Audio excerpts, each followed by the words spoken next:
તમને સૌને નવાઈ લાગશે કે આજે મધર્સ ડે નથી અને છતાં હું માતૃ મહિમાની વાત કેમ કરી રહ્યો છું. તો એનો ખુલાસો પહેલાં કરી દઉં કે માતા માટે કોઈ એક દિવસ ન હોય. આ તો બધું આપણે વેસ્ટર્ન કલ્ચર પાસેથી શીખ્યા, કારણ કે ત્યાં લોકો પાસે માની સાથે બેસવાનો સમય નથી હોતો, એટલે વર્ષમાં એક વખત તો સાથે બેસવું એવો કદાચ એમનો ઉપક્રમ હશે. આપણે ત્યાં તો દરરોજ સવારે ઉઠીને મા બાપને પગે લાગવાની વાત છે, એટલે એમની સાથે રહેવાનું, એમના આશીર્વાદ નીચે રહેવાનું આપણે ત્યાં આ સ્વીકારાયેલું છે. અને મા બાપના માટે કોઈ એક જ દિવસ હોય એ તો મને ક્યારેય મંજૂર નથી. એટલા માટે તો મેં એક પુસ્તક લખ્યું છે, એવરીડે પેરેન્ટ્સ ડે. મા બાપ માટે તો દરરોજ આપણે આદર વ્યક્ત કરવાનો હોય, કોઈ એક દિવસે એના માટે એવો આદર ન કરવાનો હોય. ગુજરાતી ભાષામાં માતૃ મહિમા સરસ રીતે શરૂઆતથી ગવાતો આવ્યો છે. કવિ બોટાદકરની પંક્તિ જનનીની જોડ સખી નહીં જડે રેલોલ ખૂબ જાણીતી અને લોકપ્રિય પણ છે. ત્યાંથી મળીને ઘણી બધા કવિઓએ માતૃમહિમા ગાયો છે. આજે ગઝલનું સ્વરૂપ ખૂબ લોકપ્રિય બન્યું છે, ત્યારે કેટલાક ગઝલકારોએ પોતાના શેર દ્વારા, પોતાની શાયરી કે પંક્તિ દ્વારા માતૃમહિમા કેવો રજૂ કર્યો છે એ જુદા જુદા કવિઓના શેર હું રજૂ કરીશ. એમાં શરૂઆત મારા એક શેરથી કરું છું કે રડું છું બહુ ભીતરથી, રડું છું બહુ ભીતરથી મને છાનો રાખ બા. રડું છું બહુ ભીતરથી મને છાનો રાખ બા, છાના રાખવાનો હુન્નર બીજું કોઈ જાણે ના. સંતાનને છાનું રાખવાનું એકમાત્ર મા જાણતી હોય છે. આ કલા છે, આ જાદુ છે, અને એ માની પાસે છે. આ મારો એટલે કે રોહિત શાહનો શેર હતો. અને હવે ગૌરાંગ ઠક્કરનો શેર જોઈએ. સોયમાં દોરાને બદલે બા હતી. સાંધવાનું જે સાધન છે, સોયમાં દોરાને બદલે બા હતી, ગોદડીમાં હૂંફ પણ સિવાઈ ગઈ. બાએ જે સોયથી ગોદડી સીવી હતી એમાં તો બાની હૂંફ પણ હતી, એટલે એ ગોદડીમાં બાના અસ્તિત્વનો અણસાર મળે છે, એ વાત છે. અને ભાવિન ગોપાણી સરસ વાત કહે છે કે આમ કંઈ ટૂંકું પડે તો કોઈને ગમતું નથી. કોઈ વસ્તુ ટૂંકી પડે આપણને ન ગમે, આમ કંઈ ટૂંકું પડે તો કોઈને ગમતું નથી. માં છતાં રાજી હતી કે પારણું ટૂંકું પડ્યું. પારણું નાનું થયું એટલે કે સંતાન મોટું થયું, અને સંતાનને મોટું થઈને માં રાજી થતી હોય છે, એ વાત એમાં આવી છે. હવે એક શેર છે વિકી ત્રિવેદીનો. કદાચ એવો સંદર્ભ છે કે મૃત્યુ પામેલી મા વિશે વાત છે એમાં. અહીં તો જે મને દુઃખી કરે એનાથી લડતી હતી. અહીં તો એટલે પૃથ્વીલોક ઉપર, અહીં તો જે મને દુઃખી કરે એનાથી લડતી હતી. શું તારે મારી માની સાથે ઝઘડા થાય છે ઈશ્વર? મારી મા હવે તારી પાસે છે અને મને ન ગમે એવું તું કંઈ પણ કરે તો મારી મા તો તારી સાથે ઝઘડવાની, તો તારી સાથે ઝઘડે છે ખરી. આ કેવો સરસ ભાવ વ્યક્ત કર્યો છે. ભાવિન ગોપાણીની એક પંક્તિ છે, ઉંબરા પર પાણિયારે ખાટલામાં બા. ઘરમાં બાનું અસ્તિત્વ ક્યાં ક્યાં છવાયેલું છે.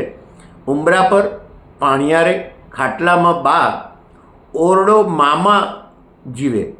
આખો ઓરડો માની અંદર જીવે, ઓરડો મામા જીવે ને ઓરડામાં મા. બંને પરસ્પરમાં ઓતપ્રોત છે. એ સરસ રજૂઆત, અભિવ્યક્તિ કરી છે.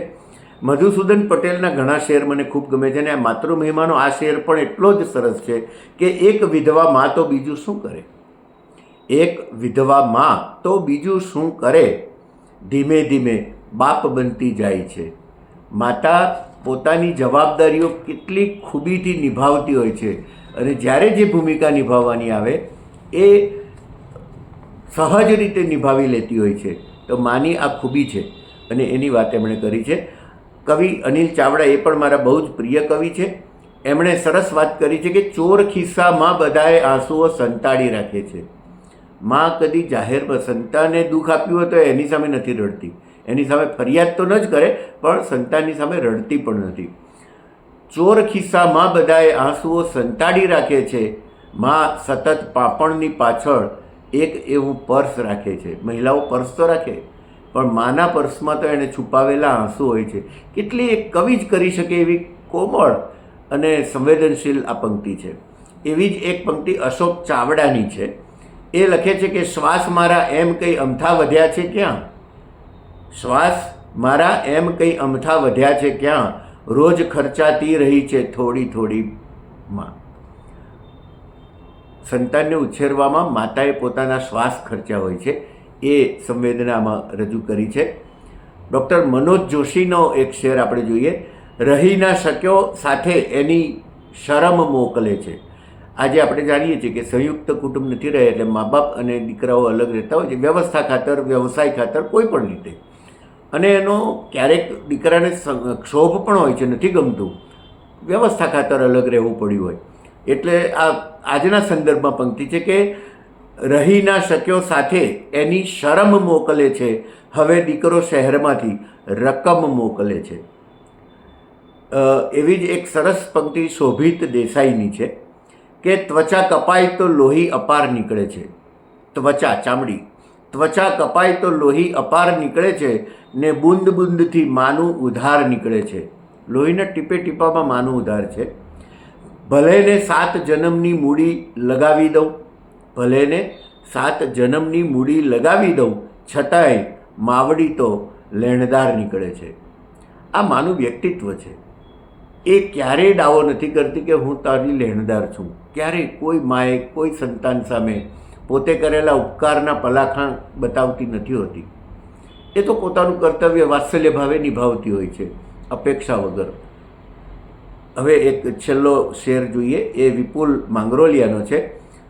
હજી પણ પાતળા કપડાથી સૂરજને એ હંફાવે, હજી પણ પાતળા કપડાથી સૂરજને એ હંફાવે, હજી મારી મા પાલવ એટલો દમદાર રાખે છે.